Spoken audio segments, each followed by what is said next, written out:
예수님 당시에 이스라엘 사회에서 아주 부잣집들은 대개 정원을 가운데 두고 사면이 방으로 구성되어 있는 그런 가옥의 구조 속에 살았습니다. 이러한 집들의 중심에는 화원이 있고 우물이 어김없이 그곳에 있었습니다. 따뜻하고 화창한 날씨에는 거기서 식사를 하고 이스라엘의 랍비들은 이런 집에서 식탁을 베풀고 귀한 손님을 초대를 하는 연회하는 것이 저들의 삶이었습니다. 이때의 집주인은 손님에게 적어도 3가지의 따뜻한 의무를 친히 수행을 했습니다. 그 첫째는 자기 손을 손님의 어깨 위에 얹고 평화를 기원하는 뜻으로 입맞추는 것입니다. 또 하나는 집에 준비를 해두고 있는 항아리에 물을 퍼다가 손님의 손과 발을 친히 씻겨드리는 것입니다. 이 유대인들의 신발은 밑창에 끈을 묶어 놓는 그런 신발의 형태를 신고 있었기 때문에 거리를 다니다가 돌아왔다 반드시 발을 씻고 그리고 손을 씻어야 했던 것입니다.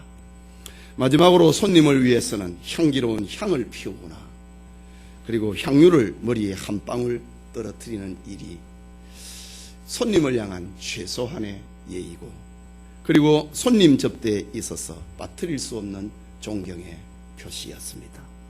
오늘 본문은 한 바리새인이 당시에 가버나움 지역에서 명성을 떨치고 있는 예수님을 자기 집에 초청한 것으로 이야기는 시작이 됩니다.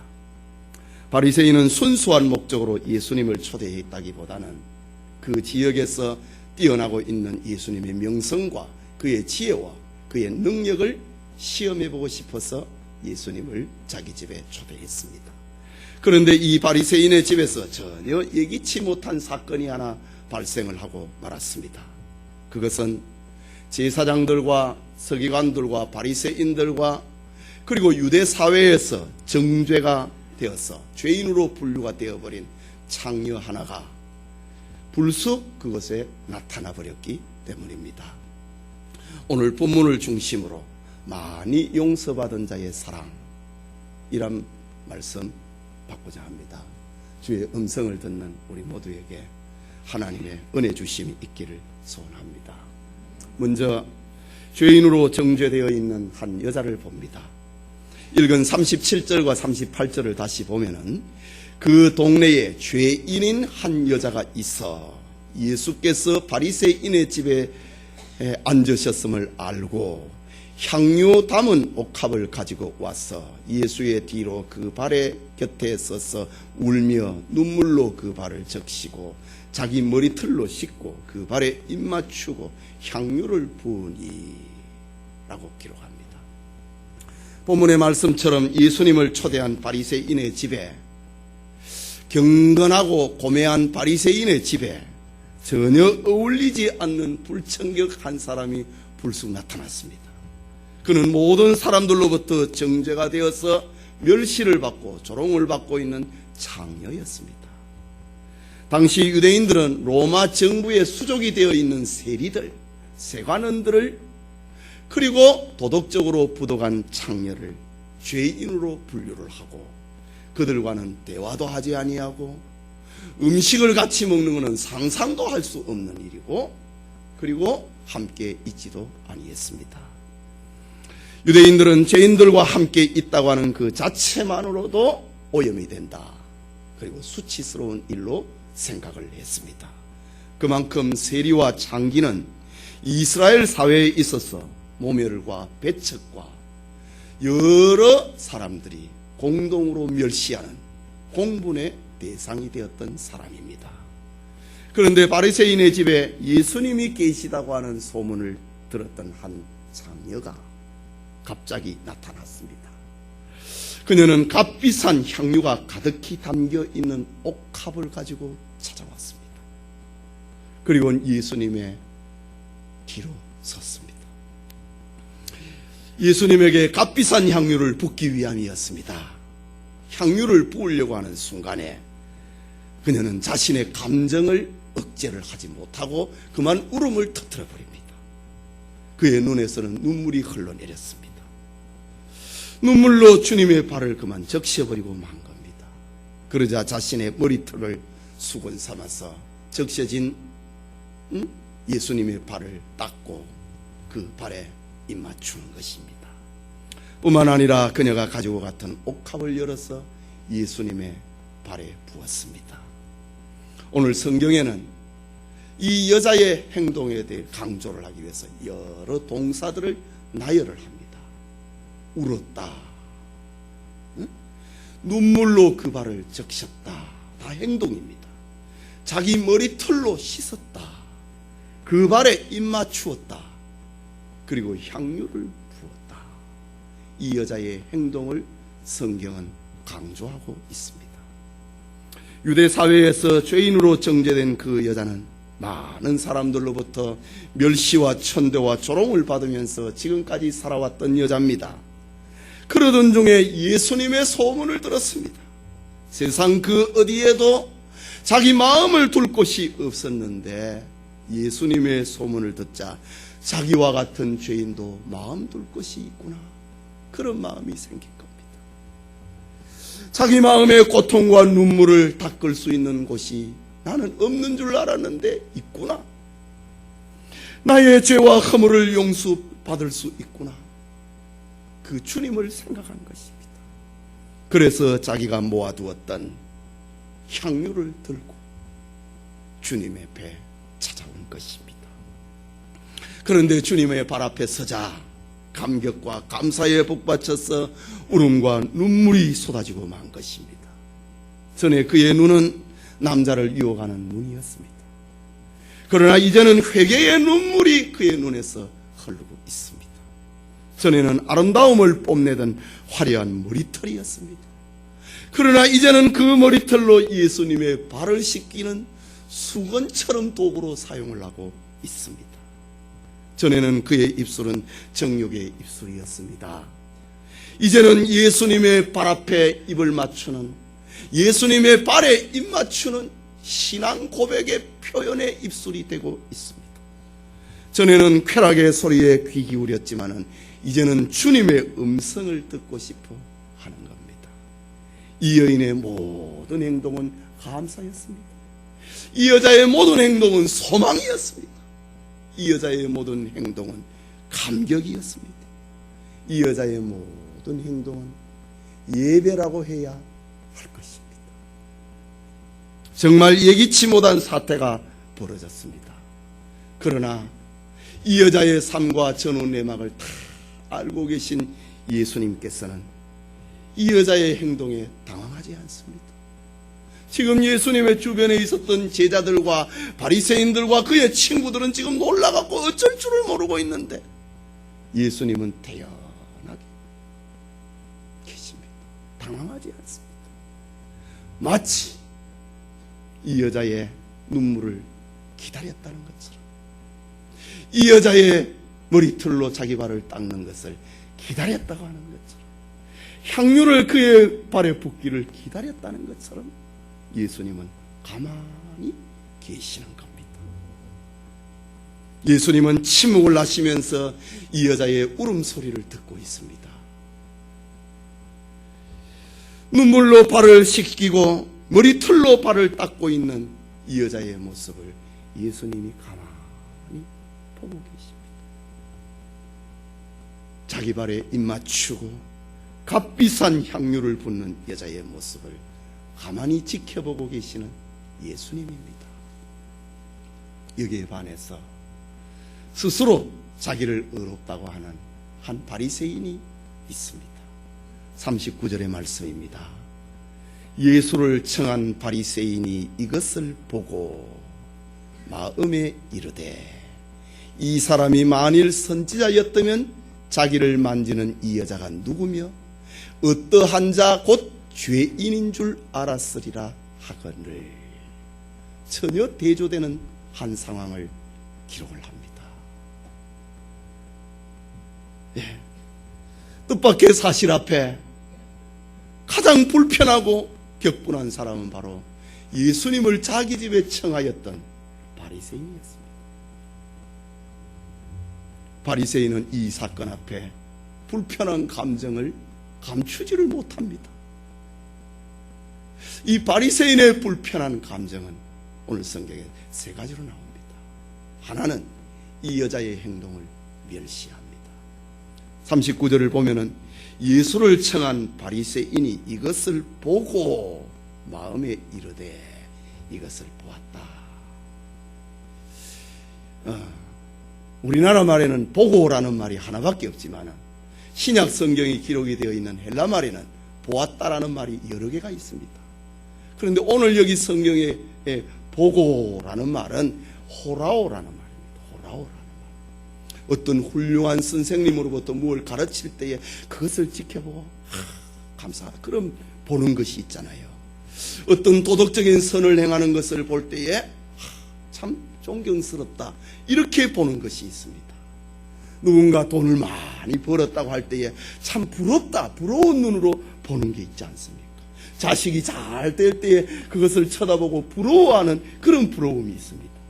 그런데 오늘 성경에 등장하고 있는 보았다라는 이 말은 호라오라고 하는 말은 뭐 저런 게 다 있어. 멸시의 눈으로 보고 있는 겁니다. 예수님과 식사 중에 있는 바리새인의 집에 유대 사회에서 정죄가 되어 있는 한 여자가 허락도 받지 아니하고 초청도 받지 아니하고 불쑥 나타났습니다. 바리새인은 당황했습니다. 그는 창녀의 갑작스러운 행동을 저지할 틈을 그만 놓쳐버리고 말았습니다. 손쓸 겨를 도 없이 이 여자가 예수님의 발 앞에 엎드려서 울고 있는 겁니다. 눈물을 쏟아내고 그의 발을 적시고 머리털로 예수님의 발을 닦고 있는 겁니다. 그리고 그 발에 입을 맞추고 향유를 붓고 있는 겁니다. 이때에 바리새인이 할 수 있는 곳이라고는 이미 다 막을 길이 없어져 버렸습니다. 바리새인이 할 수 있는 것은 이 여자의 행동을 멸시하는 것밖에 없습니다. 뭐 이런 여자가 다 있느냐 이거죠. 감히 허락도 안 받고 내 집에 들어왔고 내 손님에게 지금 그 앞에서 울고 있고, 그래서 호라오 멸시의 눈으로 보았다 라는 말입니다. 이것이 소위 백성들로부터 존경을 받고 있는 그 시대의 바리새인의 한 단면입니다. 여러분, 이런 모습은요, 먼저 예수님을 믿는 사람들이 자주 범하는 그런 죄이기도 합니다. 늦게 예수를 믿은 사람들은 그 순수한 마음이잖아요. 뭘 어떻게 해야 될지 그것도 모릅니다. 그러나 그 마음속에 우러나오고 있는 그 진실함을, 그 순수함을 표현을 합니다. 뭐 교회에 뭐 의자가 틀려졌으면 그걸 맞추기도 하고요. 응? 뭐 이렇게 화분을 사다 오기도 하고요. 응? 그리고 뭐 헌금을 하기도 하고요. 그 순수해서 하고 있는 이런 거를 자, 오래 믿고 있는 사람, 저 사람 질서도 없이 왜 저래? 멸시를 하는 거예요. 오래 믿고 있는 사람들이 범하는 실수입니다. 죄입니다. 나의 수고와 나의 희생에 대해서는 나하고는 비교할 수 없는 것이지. 내가 교회를 위해서 얼마나 희생하고 봉사하고 있는데 뭐 저런 거 가지고 감동을 받느냐. 이게 오래 믿고 있는 사람들의 실수입니다. 죄입니다. 순수한 헌신과 감사와 그 사랑을 멸시를 하는 것은 그 은혜를 주신 하나님을 멸시하는 행위가 된다는 걸 잊지 말아야 됩니다. 둘째로 이 바리새인의 행동은 예수님을 시험합니다. 갑작스러운 창녀의 행동에 예수님을 초청을 했던 바리새인은 생각이 복잡해졌습니다. 바빠졌습니다. 예수님을 시험하려고 했던 명성이 어떤지, 그의 능력이 어떤지, 그의 지혜가 어떤지 그걸 시험을 하고 계획을 냈는데 그게 다 엉클어져 버렸습니다. 차질이 생겨버렸습니다. 그런 중에 이 바리새인은 즉흥적으로 예수님을 시험해야 되겠다고 하는 그 하나를 생각해냅니다.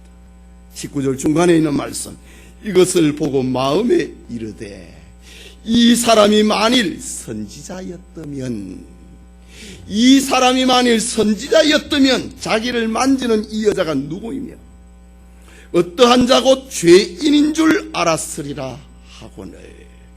바리새인의 마음에 발동하고 있는 예수님을 향한 시험입니다.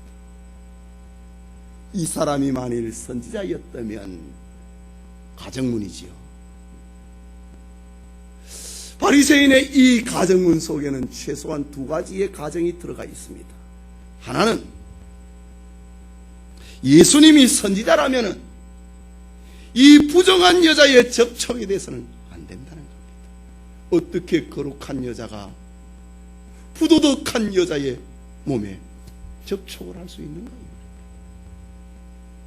또 하나의 가정은 예수님이 선지자라면 온 마을 사람들이 알고 있는 이 죄인을 모르고 있구나.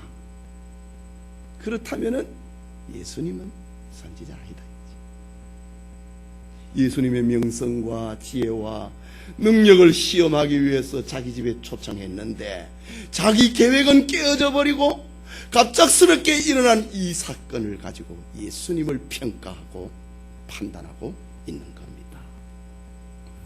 이 여자의 신체적인 접촉에 침묵을 하고 있는 예수님이라면 선지자 아니라 그의 교만함과 그의 도덕성과 자기 이 우월감이 마치 화석처럼 되어버렸습니다. 여러분, 그냥 돌은 망치로 때리면 깨집니다. 그러나 화석은요 잘 안 깨집니다. 그 불에 의해서 만들어진 돌덩어리이기 때문에 오늘 이 바리새인의 마음이 그와 같습니다. 예, 자기 지식을 가지고 자기 경험을 가지고 자기 도덕성을 가지고 자기 우월감을 가지고 예수님을 딱 평가해 버립니다. 선지자 아니구나. 하나님은 아들은 고사하고 하나님의 아들은 고사하고 선지자도 아니구나. 만약에 그가 선지자라면 이 부정한 여자에게 접촉이 될 수가 없고, 만약에 그가 선지자라면 이 여자의 삶을 알아야 되는데 모르고 있구나. 그렇게 평가한 것입니다. 이게 바리새인의 선지자관입니다. 그러나 예수님은 이 땅에 오시면 죄인을 사랑으로 용납을 하시고 죄인에게 은혜를 베풀고 죄인을 하나님의 자녀로 만들기 위해서 오셨다는 것을 몰랐습니다. 예수님이 선지자를 넘어서서 하나님의 아들이라고 하는 사실을 몰랐습니다. 주님께서 이 세상에 오시면 의인을 부르러 온 것이 아니고 죄인을 불러서 회개시키러 왔다고 하는 사실을 이 바리새인은 알지 못했습니다. 그리고 또 하나, 이 바리새인은 예수님을 선생으로 여깁니다. 40절 말씀에 예수께서 대답하여 가라사대 시몬아 내가 네게 이를 말이 있다 하시니 저가 가로되 선생님 말씀하소서 라고 합니다. 예수님을 초대한 바리새인 시몬은 바리새인의 이름을 시몬이라고 합니다. 예수님을 향하여 선생님이라고 말합니다. 이것은 존경의 의미가 아닙니다. 예수님을 하나님의 아들로 선지자로 구주로 주님으로 생각을 하지 않고 있는 언어적인 표현입니다. 딴 나보다 좀 나으니까 선생님이라고 부른 겁니다. 오늘 본문에서 온 사회에서 죄인으로 정죄가 되어버렸던 이 여자의 예수님을 대하는 모습하고 이 바리새인 시몬이 예수님을 대하고 있는 모습하고 얼마나 지금 대조를 이루고 있습니까? 이 여자는 예수님은 내 마음의 희망입니다. 나의 등불이고 나의 향기고 나의 소망이었습니다. 나의 전부였습니다. 그래서 예수님 앞에 펑펑 울었고 눈물로 그의 발을 적셨고 자기 머리털을 풀어서 예수님의 발을 닦았고 향유를 예수님의 발에 부었습니다. 예수님은 나의 향기를. 그런데 이 바리새인은 선생님 말씀하십시오. 바리새인은 예수님을 그냥 잡으기보다 좀 더 나은 대화의 상대입니다. 그러니 자기 집에 예수님을 초대하고 마음의 환영을 하지 아니하고 사랑으로 대하지 않았습니다. 그는 예수님에게 기본적인 예의도 갖추지 않았습니다.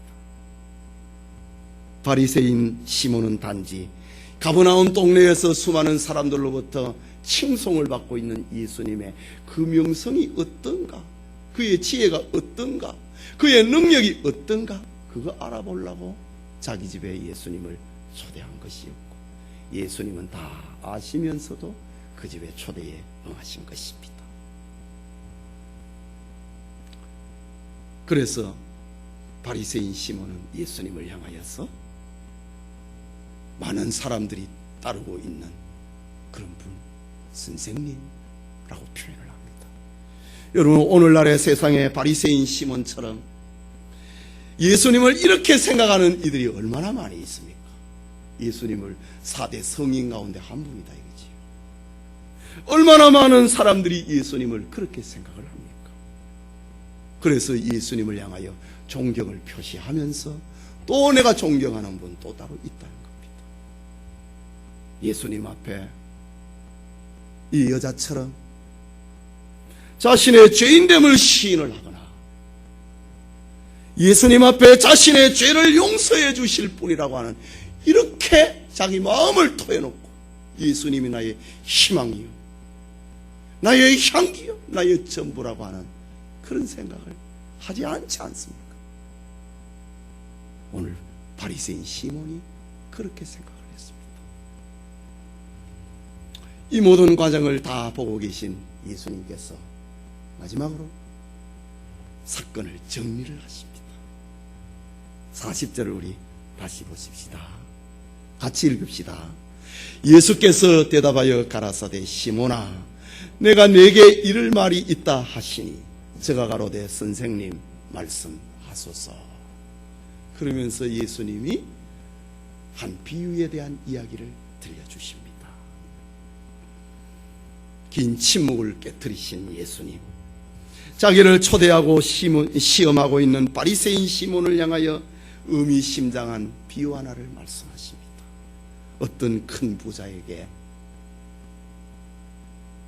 가난해서 빚을 진 두 사람이 있었다. 한 사람은 50데나리온의 빚을 졌고, 한 데나리온이 당시 노동자의 하루 품삯입니다.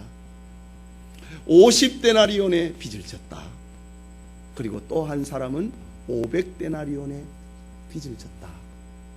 그러나 두 사람이 다 너무 가난해갖고 둘 다 갚을 능력이 없었다. 이것을 알고 있는 주인이 자비로운 마음으로, 사랑의 마음으로, 동정의 마음으로 두 사람을 불러갖고 다 안 받겠다, 그냥 새 출발해라, 그렇게 빚을 다 탕감해 주었다. 시몬아, 이 두 사람 중에 누가 더 그 주인을 사랑하겠느냐? 라고 예수님이 시몬에게 물었습니다. 시몬의 마음속에 있는 생각을 다 끄집어내고 있습니다. 그러자 시몬은 고민할 겨를도 없이 즉석에서 대답합니다. 내 생각에는 많이 탕감을 받은 사람이지요.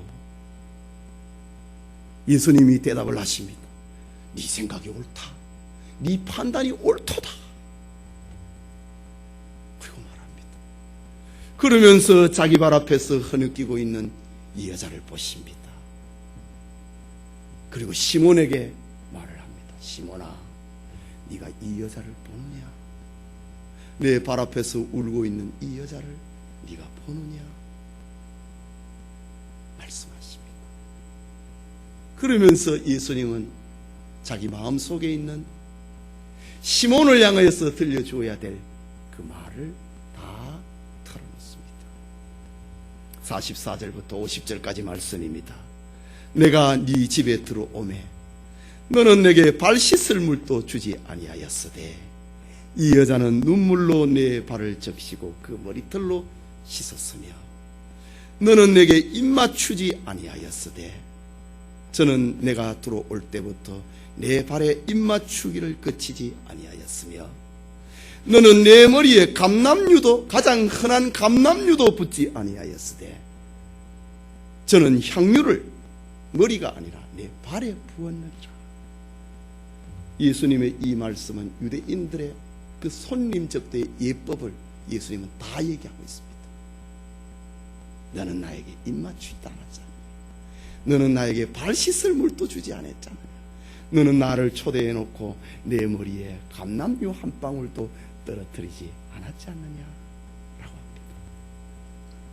이러므로 내가 네게 말하노니 저의 많은 죄가 사하여졌도다. 이는 저의 사랑함이 많으니라. 사함을 받은 일이 적은 자는 적게 사랑하느니라. 이에 여자에게 이르시되 내 죄 사함을 얻었느니라 하시니 함께 앉은 자들이 속으로 말하되 이가 누구이기에 죄도 사하는가 하더라. 예수께서 여자에게 이르시되 내 믿음이 너를 구원하였으니 평안히 가라 하시니라. 예수님의 모든 결론을 짓고 있는 말씀입니다. 우리는 예수님의 이 말씀 속에서 몇 가지 얻어야 될 교훈이 있습니다. 그 하나는 모든 사람은 다 죄인이라고 하는 겁니다. 죄 아래 놓여 있는 빚진 자라고 하는 사실입니다. 성경은 모든 사람이 죄를 범했다고 합니다. 모든 인생은 다 하나님께 죄의 빚을 지고 살아가는 사람입니다. 본문의 비유처럼 한 사람은 500데나리온의 빚을 져가지고 지금 감옥에 갇혀있고 한 사람은 50데나리온의 빚을 져가지고 지금 이 자리에 앉아있을 뿐입니다. 중요한 것은 모든 인류는 다 죄 아래 놓여있는 빚진 자라고 하는 사실입니다. 죄인이라고 하는 사실을 가르쳐주고 있습니다. 또 하나는 모든 사람은 자기 스스로는 빚을 탕감받을 수 없다고 하는 겁니다. 사람의 죄의 빚은 그것이 많든지 그것이 적든지 간에 그 빚을, 그 죄의 빚을 갚을 능력, 그 한계를 초월을 해버린 것입니다. 아무리 은과 금이 많아도 하나님 앞에서 죄를 용서받을 수는 없습니다. 아무리 선한 양심을 가지고 아무리 사람들로부터 칭찬받는 성실함을 가지고 도덕성을 가지고 있다 하더라도 아무리 피나는 노력을 하는 사람이라 하더라도 인생의 죄의 빚을 탕감받을 길은 없습니다. 오직 예수님을 통해서만이 죄의 빚을 용서받을 수 있다는 사실입니다. 그리고 예수님의 이 비유 속에서 들려주는 또 하나의 교훈은 많이 용서받은 사람은 주님을 많이 사랑하게 된다는 것입니다. 자기 빚을 탕감받은 사람은 탕감해진 주인을 사랑합니다. 자기 죄를 용서받은 사람은 자기 죄를 용서해 주신 주님을 사랑하게 된다는 것입니다. 본문의 여인처럼 많이 용서를 받은 사람일수록 주님을 더 사랑하게 된다. 이 여자는 감사해서 울었고 자신의 눈물로 예수님의 발을 적셨고 자신의 아름다운 머리털로 예수님의 발을 씻겼습니다. 그리고 향유 옥합을 깨뜨려서 예수님의 발에 부었습니다. 그는 자기의 전 인격을 가지고 마음과 뜻과 성품을 다해서 그 누구보다도 주님을 사랑한 자가 되었습니다. 많이 용서받았다고 생각하는 사람, 주님을 더 사랑하게 된다. 그 사실입니다. 많은 죄를 지었다고 하는 게 아니라 많이 용서받았다고 생각하는 사람은 주님을 더 사랑하게 됩니다.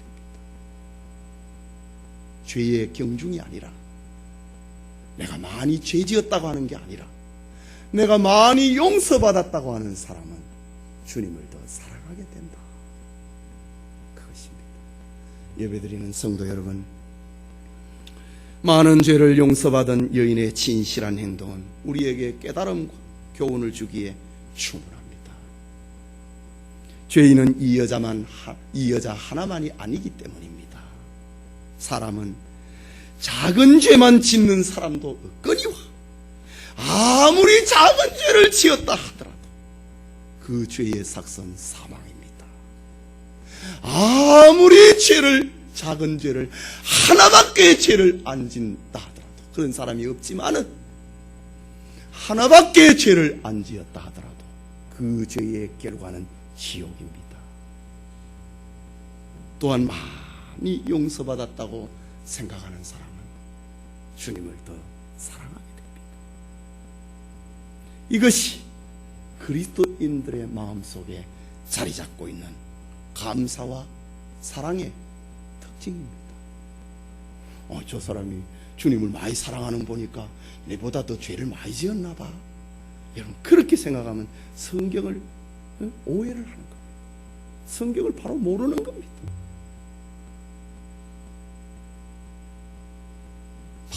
많이 용서받았다고 생각하는 사람이 주님을 더 사랑하는 겁니다. 예수님은 십자가상에서 다 이루었다고 말씀하셨습니다. 여기 다 이루었다고 하는 말은 다 죽었다는 말이기도 합니다. 십자가에서 죽음을 통하여서 자기를 주었는데 더 줄 것이 무엇이 있습니까? 다 주었다는 말입니다. 그렇다면 성도는 더 받으려고 원망하거나 불평하는 마음을 가지면 안 됩니다. 신자는 이미 다 받았습니다. 원망과 불평보다는 이 여자처럼 예수님 앞에 감사와 사랑의 눈물을 쏟아야 되는 것이 성도들의 모습입니다. 죄 아래 놓여있던 지난 날을 생각을 하면서 주님 앞에 울어야 되는 것이 정상입니다. 아무리 갚으려고 해도 갚을 길이 없는 많은 부채를 탕감받았다고 하는 사실 앞에 감사하는 것이 당연한 것입니다. 죄의 삭신 사망의 부채를 용서해 주신 주님 앞에 뭘 더 받으려고 하느냐 이거죠. 전 인생을 동원을 해서 감사해도 모자라는 겁니다. 이것이 그리스도인의 삶의 방식입니다. 그러나 자꾸 세속이 들어와갖고 이방 종교가 들어와갖고 예수님을 믿고 자꾸 뭘 더 받으려고 합니다. 그게 기복 종교 아닙니까? 이방 종교 아닙니까? 절에서 그래 안 합니까? 기독교는 더 받으려고 하는 게 아니라 다 주었기 때문에 주님 앞에 감사하고 눈물을 흘리는 겁니다. 그게 그리스도인의 감사의 특징입니다.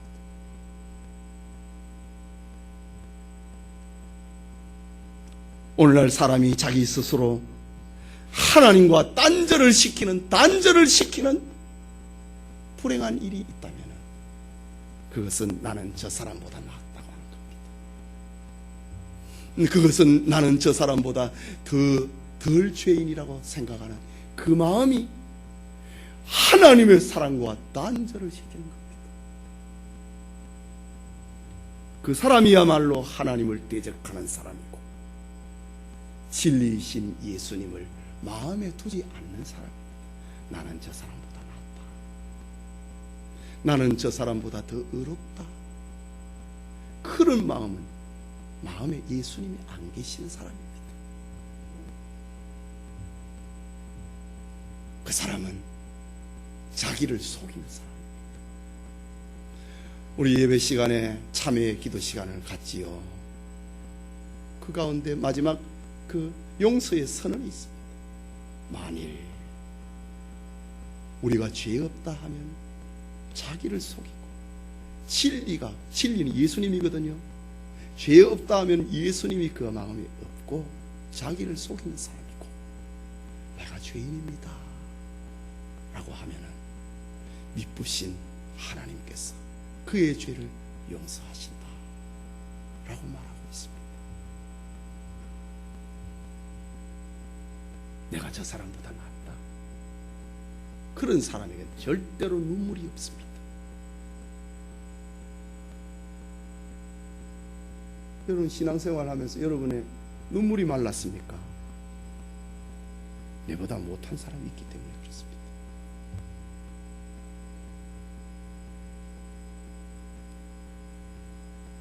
나는 저 사람보다 낫다. 바리새인 말입니다. 그에게 무슨 감동이 있고 감격이 있고 눈물이 있고 희생이 있습니까?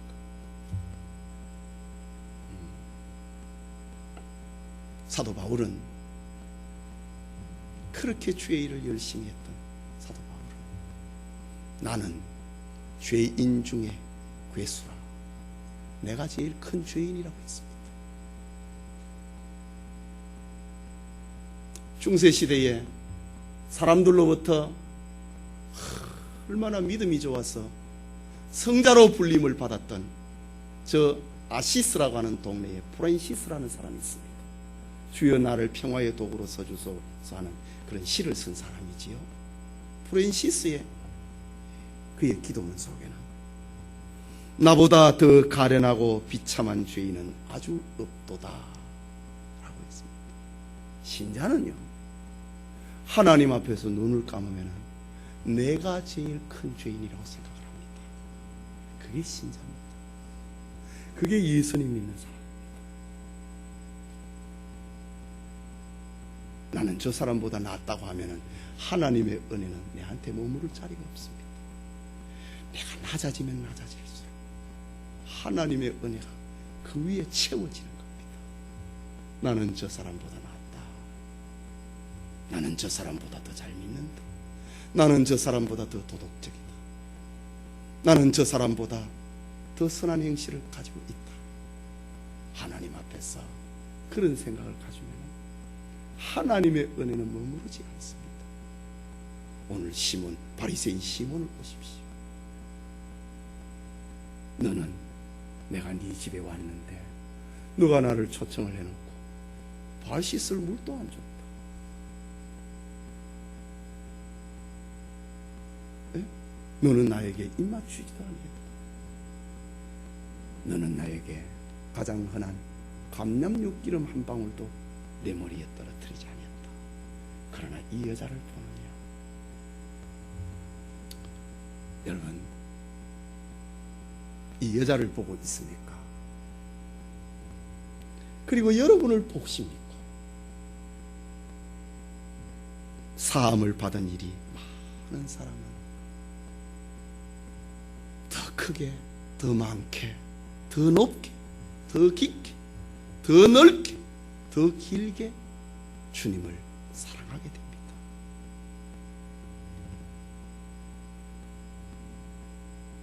용서받은 것이 많다. 그게 신자입니다. 이 주님의 음성을 기억하시기 바랍니다. 이 여자에게 임한 은혜, 주님을 향한 많은 사랑이 여러분에게도 있기를 소원합니다.